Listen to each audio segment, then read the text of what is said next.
Kunci kebahagiaan dan keselamatan dunia dan akhirat taqwa.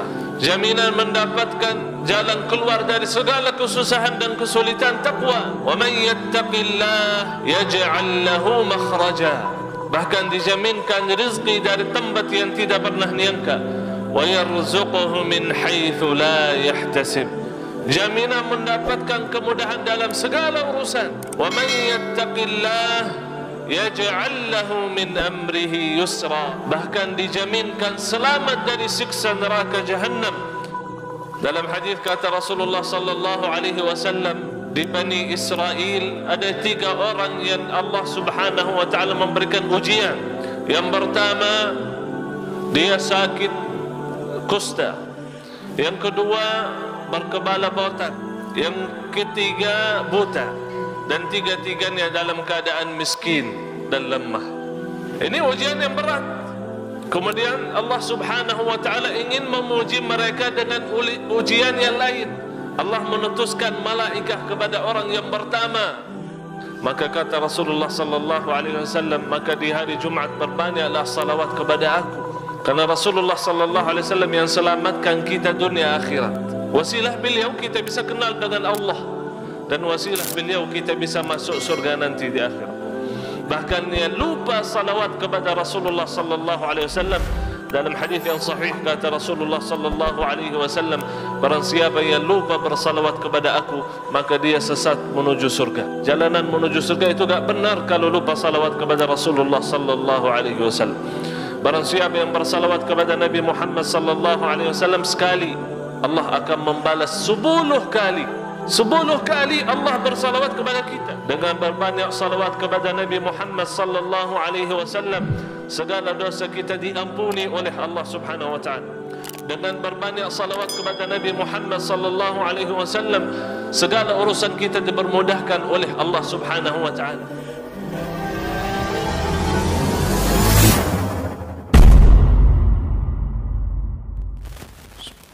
Assalamualaikum warahmatullahi wabarakatuh.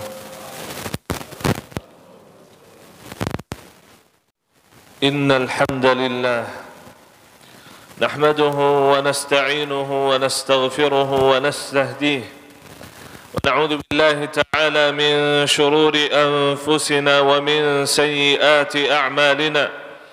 Man yahdihillahu fala mudilla lahu ومن يضلل فلا هادي له وأشهد أن لا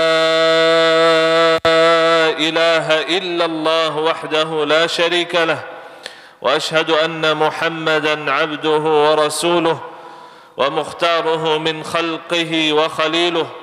اللهم صل وسلم وبارك على نبينا محمد وعلى آله وصحبه وسلم.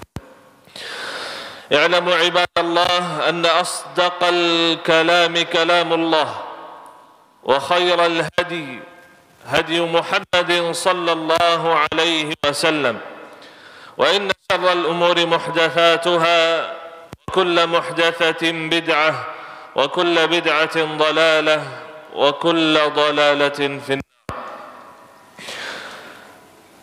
يا أيها الذين آمنوا اتقوا الله حق تقاته ولا تموتن إلا وأنتم مسلمون. Senantiasa khatib setiap Jumat mengingatkan wasiyah taqwa. Taqwa bukannya wasiyah para khatib. Taqwa bukan wasiyah para ulama. Taqwa bukan wasiyah para nabi dan rasul.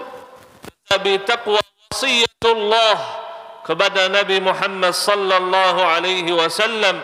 Ya ayyuhan nabi ittaqillah. Taqwa wasiyatullah kepada orang-orang beriman. Ya ayyuhalladzina amanu ittaqullah. Taqwa wasiyatullah kepada umat Nabi Muhammad sallallahu alaihi wasallam dan ummah-ummah yang terdahulu ولقد وصينا الذين أوتوا الكتاب من قبلكم وإياكم أن اتقوا الله.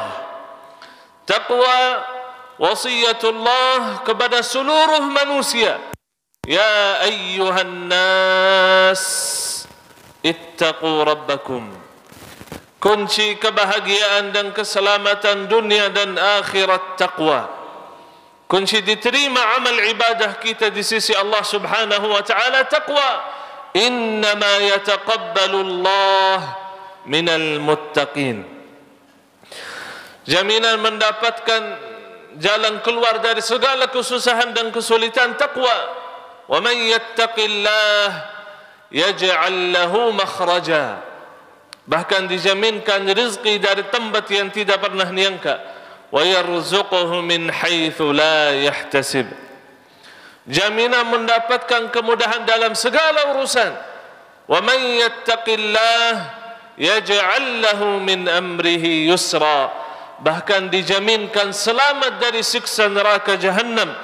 Thumma nunajji alladhina ittaqaw wa nadharu adh-dhalimina fiha jithiya. Jamaah salat Jumat yang dimuliakan Allah Subhanahu wa taala. Dalam hadis kata Rasulullah sallallahu alaihi wasallam, di Bani Israel, ummah yang mendahului kita, ada 3 orang yang Allah Subhanahu wa taala memberikan ujian. Yang pertama, dia sakit kusta. Yang kedua, berkepala botak. Yang ketiga, buta. Dan tiga-tiganya dalam keadaan miskin dan lemah. Ini ujian yang berat. Kemudian Allah Subhanahu wa taala ingin memuji mereka dengan ujian yang lain. Allah menutuskan malaikah kepada orang yang pertama yang kulitnya sakit. Wahai fulan, apa yang engkau paling inginkan dari Allah? Mau apa dari Allah? Kata dia, aku ingin sihat wal afiat, mendapatkan kulit yang bagus, rupa yang indah. Karena penyakit ini menjauhkan manusia daripada saya. Tidak ada yang senang dekat dengan saya. Maka malaikat mengusap dia dan sumbuh sihat wal afiat. Kata malaikat, harta apa yang paling engkau sukai? Sakitnya sudah hilang, miskinnya belum. Harta apa yang paling engkau sukai? Kata dia, unta. Maka dikasih unta yang hamil dan doakan semoga Allah memberkahi. Malaikah lanjut kepada orang yang kedua, berkepala botak. Wahai fulan, apa yang engkau paling inginkan dari Allah? Kata dia, aku ingin mendapatkan rambut yang bagus, rupa yang indah. Karena manusia ini menjauhi saya gara-gara kulit ini. Malaikah menyuntuh dia, maka dia sumbuh sihat wal afiat. Kemudian kata malaikat, harta apa yang paling engkau sukai? Kata dia, sapi.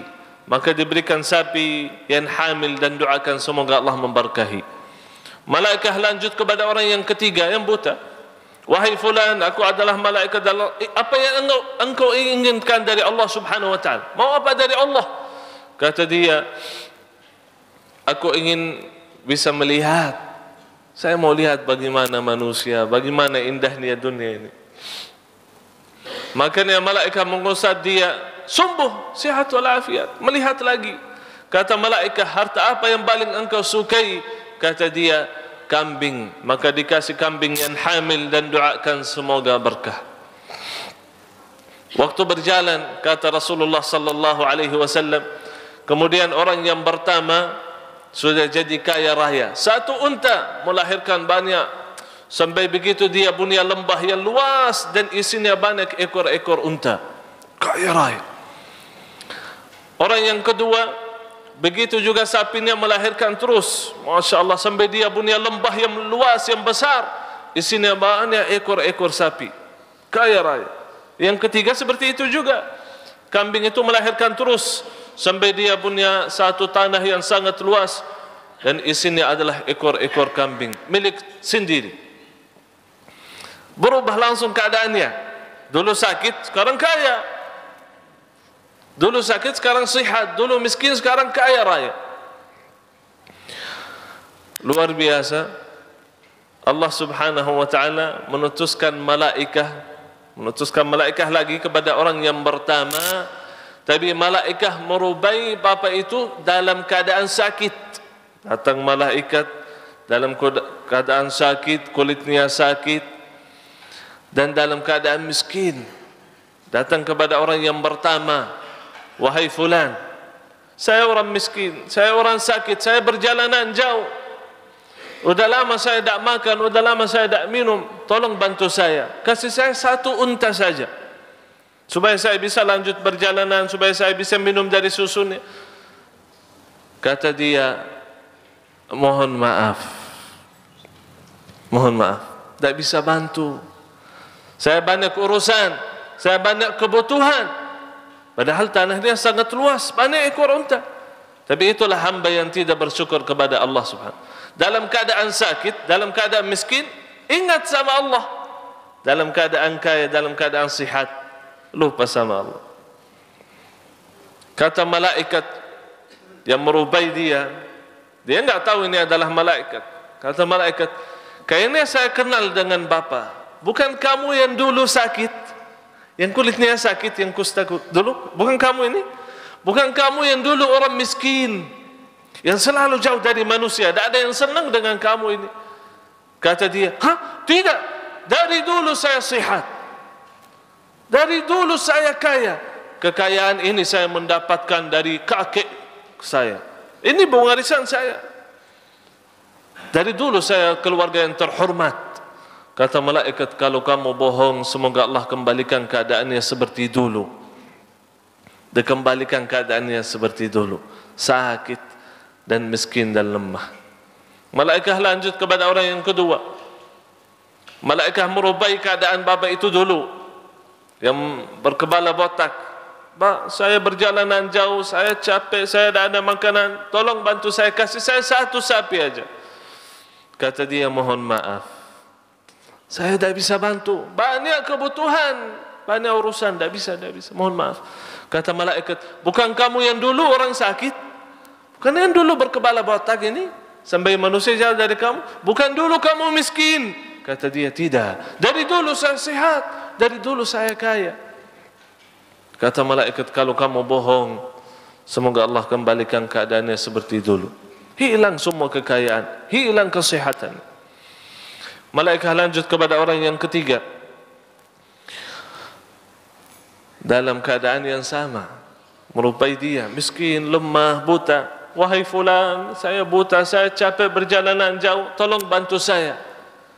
Orang yang dulu buta melihat dia, kata dia, Allahu Akbar, saya ingat masa lalu saya. Dulu saya seperti bapa ini, dulu saya lemah, miskin, dulu saya buta. Maka silahkan masuk, ini rumah saya, masuk, ambil yang mana saja yang kamu inginkan. Tanah ini sangat luas dan isinya banyak ekor-ekor kambing, silahkan ambil yang mana saja. Ini adalah hamba yang bersyukur. Kata malaikat, sesungguhnya aku adalah malaikat Allah, dan ini ujian dari Allah, dan Allah meridai engkau, dan Allah subhanahu wa ta'ala dusta terhadap 2 orang yang pertama. Allah murka terhadap 2 orang yang pertama. Allah murka terhadap mereka, Allah hancurkan harta mereka, Allah subhanahu wa ta'ala mencabut kesehatan mereka karena tidak menjadi hamba yang bersyukur kepada Allah subhanahu wa ta'ala. Mudah-mudahan kita menjadi hamba yang selalu bersyukur kepada Allah subhanahu wa ta'ala. Allahumma amin. Allahumma ij'alna min ibadika adh-dhakirin asy-syakirin. Allahumma ij'alna min ibadika as-salihin al-muslihin ya rabbal alamin. Aqulu qawli hadha wa astaghfirullah al-'azim li wa lakum wa li sa'iril muslimin min kulli dhanbin wa khati'atin fastaghfiruhu ya tuba lil mustaghfirin. اللهم صل على سيدنا محمد وعلى آل سيدنا محمد. الحمد لله على إحسانه والشكر له على توفيقه وامتنانه وأشهد أن لا إله إلا الله الداعي إلى رضوانه وأشهد أن محمدا عبده ورسوله اللهم صل وسلم وبارك على نبينا محمد وعلى آله وصحبه وإخوانه. Ibadallah, kita berada di hari yang sangat mulia, di hari Jumat, yang kata Rasulullah sallallahu alaihi wasallam, hari Jumat adalah hari raya Idul Muslimin. Hari Jumat Sayyidul Ayyam. Hari Jumat hari yang terbaik, hari yang termulia. Maka kata Rasulullah sallallahu alaihi wasallam, maka di hari Jumat berbanyaklah salawat kepada aku. Karena Rasulullah sallallahu alaihi wasallam yang selamatkan kita dunia akhirat. Wasilah beliau kita bisa kenal dengan Allah, dan wasilah beliau kita bisa masuk surga nanti di akhirat. Bahkan yang lupa salawat kepada Rasulullah sallallahu alaihi wasallam, dalam hadis yang sahih kata Rasulullah sallallahu alaihi wasallam, barang siapa yang lupa bersalawat kepada aku, maka dia sesat menuju surga. Jalanan menuju surga itu tak benar kalau lupa salawat kepada Rasulullah sallallahu alaihi wasallam. Barang siapa yang bersalawat kepada Nabi Muhammad sallallahu alaihi wasallam sekali, Allah akan membalas 10 kali. 10 kali Allah bersalawat kepada kita, karena kita hanya sekali salawat kepada Nabi Muhammad sallallahu alaihi wasallam. Allahumma salli wa sallim wa barik ala nabiyyina Muhammadin wa ala alihi wa sahbihi ajma'in. Dengan berbanyak salawat kepada Nabi Muhammad sallallahu alaihi wasallam, segala dosa kita diampuni oleh Allah Subhanahu wa taala. Dengan berbanyak salawat kepada Nabi Muhammad sallallahu alaihi wasallam, segala urusan kita dipermudahkan oleh Allah Subhanahu wa taala. Itu sabda Rasulullah dalam hadisnya, "Idzan tukfa hammak wa yughfaru laka dhanbuk." Dunia ini dilancarkan oleh Allah dan segala dosa diampuni oleh Allah, berarti ahli surga. Ya, mudah-mudahan insyaallah kita bisa menjaga salawat kepada Nabi Muhammad sallallahu alaihi wasallam agar nanti bisa berjumpa dengan Nabi Muhammad sallallahu alaihi wasallam di surga Jannatul Firdaus. اللهم صل وسلم وبارك على نبينا محمد في الأولين وصل وسلم وبارك على نبينا محمد في الآخرين وصل وسلم وبارك على نبينا محمد في الملأ الأعلى إلى يوم الدين. اللهم ارض عن الخلفاء الراشدين الأئمة المهديين أبي بكر وعمر وعثمان وعلي وعن سائر الصحابة أجمعين. اللهم اغفر للمسلمين والمسلمات والمؤمنين والمؤمنات الأحياء منهم والأموات. اللهم أعز الإسلام والمسلمين. اللهم انصر عبادك المجاهدين. اللهم انصر المستضعفين في فلسطين. اللهم انصرهم على اليهود الغاصبين. اللهم أعد للإسلام عزه ومجده. اللهم ردنا إليك ردا جميلا. اللهم واجعل بلدنا هذا إندونيسيا بلدا آمنا مطمئنا سخاء رخاء. اللهم ادفع عنا الغلا والوبا والبلا والزلازل والمحن. اللهم هيئ لهذا البلد أمرا رشدا يعز فيه أهل الطاعة ويتاب فيه على أهل المعصية ويؤمر فيه بالمعروف وينهى فيه عن المنكر وجميع بلاد المسلمين أجمعين يا رب العالمين. اللهم صل وسلم وبارك على نبينا محمد في كل وقت وحين والحمد لله رب العالمين. أقول قولي هذا وأقم الصلاة إن الصلاة تنهى عن الفحشاء والمنكر والبغي يعظكم لعلكم تذكرون. فاذكروا الله يذكركم واشكروه على نعمه يزدكم ولذكر الله أكبر والله يعلم ما تصنعون. الله